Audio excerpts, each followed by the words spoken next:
À vous les dévots de Marie du Rosaire, nous vous souhaitons du courage.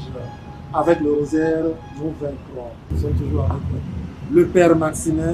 Mon Père, bonjour. Bonjour, cher Père. Il y a le pape Léon XIII qui disait ceci. On peut affirmer que dans les familles et parmi les peuples où la pratique du Rosaire est restée en honneur comme autrefois, il n'y a pas à craindre que l'ignorance ou le poison de l'erreur détruisent la foi. Alors le rosaire, une âme plus tranchante, plus forte qu'une Kalachnikov. Bonjour à tous. Père Maximin, vous allez nous aider cette fois-ci à cerner les conséquences du vice d'impureté chez un homme. Je vais vous raconter une histoire. Une histoire vraie. C'est pas un mythe.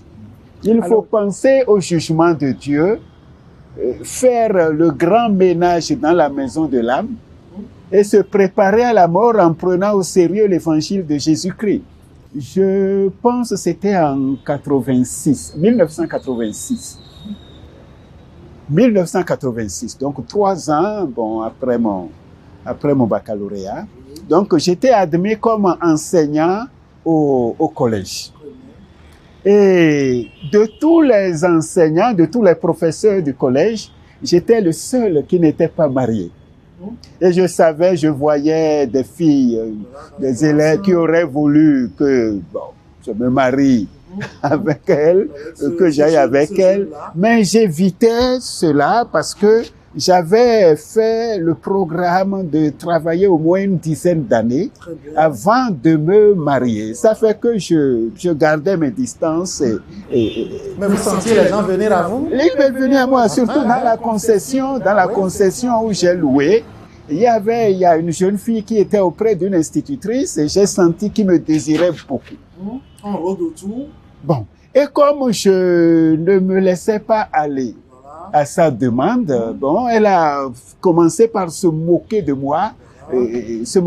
Alors quand elle me voit par exemple faire la cuisine, elle dit voilà, le célibataire avare, voilà, il ne veut pas qu'on l'aide. Il raconte toutes sortes de choses pour m'amener à l'acte sexuel. À fléchir. Mais je l'évitais, j'évitais. Un jour où j'ai failli, je n'ai pas posé l'acte. Ça, je le dis clairement. Mais un jour, j'ai failli succomber à la tentation. C'est le jour où,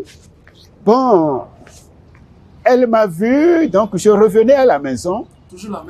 Toujours la même fille. Elle était sortie en ce moment, elle rentrait, et moi aussi, j'ai quitté le collège, je rentrais.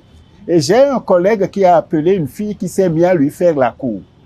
Alors moi, pour ne pas écouter ce qu'il se disait, je me suis isolé.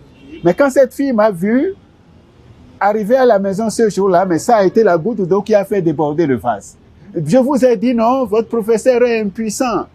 Il est impuissant. Voilà, et son confrère a appelé une fille et puis il a détalé, il a commencé à courir. Alors ce jour-là, j'ai été blessé, comme on dit, dans mon amour-propre, et j'ai pris la décision d'aller avec elle.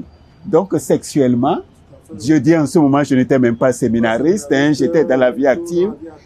Donc c'est ce jour-là que, blessé dans mon amour-propre, j'ai pris la décision d'aller avec elle sexuellement pour la faire taire. Alors, qu'est-ce qui s'est passé? Le soir, là, j'ai eu un songe. Le même jour où j'ai eu cette intention. Vous voyez, le péché en pensée, le péché même de l'impureté en pensée est un péché grave. Donc, j'ai eu un songe, et dans le songe, qu'est-ce qui s'est passé? J'ai vu une flèche venir de loin en toute vitesse. J'ai voulu fuir, mais j'ai été immobilisé comme par une force mystérieuse. J'étais resté là planté, et puis la flèche dans le songe m'a transpercé la poitrine. J'ai tenté d'enlever, je n'ai pas pu. Mon corps était plein de sang. Je voyais le sang couler comme ça. J'ai tenté de retirer la flèche, je n'ai pas pu. Quand j'ai vu quelqu'un venir en blanc, alors il a joint ses mains comme ça, marchant vers moi. Et quand il est arrivé à mon niveau, il a suffi qu'il détache une main, qu'il touche la flèche pour que je voie la flèche sortir d'elle-même et tomber à mes pieds. Et il m'a dit, ne recommence plus. Je n'ai pas pensé à la pensée de l'impureté. La pensée sans l'acte. Je n'avais pas pensé à ça. Quand j'ai eu entendu, quand il a dit ne recommence plus, j'ai dit mais bon, qu'est-ce que je ne vais pas recommencer? Donc on dirait que ce n'est que la pensée. Non, je n'ai même pas pensé, je n'ai même pas eu l'idée sur ça. Parce que je me suis dit, bon, j'ai dû penser à une histoire de chasse que ma mémoire dans le songe a restitué de manière infidèle. Et puis, bon, c'est parti. 1 mois, 2 mois après, un jour, j'ai pris ma Bible. L'idée m'est arrivée de lire ma Bible. Et je l'ai prise comme ça par le milieu, je l'ai ouverte. Et je me suis dit, si je tombe sur un passage, je vais le lire et le recevoir un peu comme un message que le Seigneur me dit pour la journée. Alors, quand j'ai ouvert la Bible comme ça, j'ai décidé de lire la page du côté droit. Et comme je sais qu'il y a 2 colonnes sur cette page, voilà, j'ai mis mes 2 mains. Alors j'imite pour que vous voyez. J'ai mis mes 2 mains comme ça sur la page avant même de mettre l'œil dans la Bible. Et mon pouce de la main droite, là, j'ai dit le mot qui est plus proche, c'est le message que le Seigneur me donne aujourd'hui. J'ai continué à lire. Elle l'a trompé par l'abondance de sa force de persuasion, jusqu'à ce qu'il la suive comme un bœuf qui va à l'abattoir, et jusqu'à ce qu'une flèche lui transperce la poitrine et lui fende le foie, et il ne sait pas que c'est son âme qui est ainsi en péril.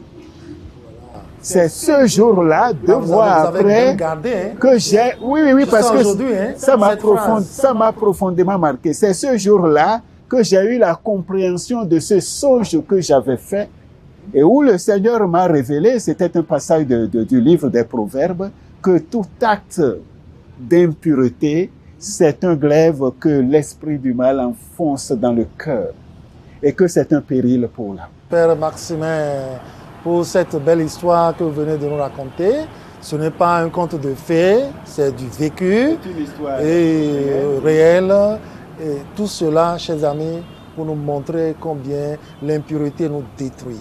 Détruit notre corps, détruit notre cœur, détruit même notre pensée, notre intelligence. C'est le mois du rosaire. Demandons à Marie de nous aider à rechercher la pureté, à travailler notre corps, notre cœur, à nous maîtriser. Et là, nous verrons Dieu. Heureux les cœurs purs, ils verront Dieu. Très bonne journée de prière à vous tous. Merci.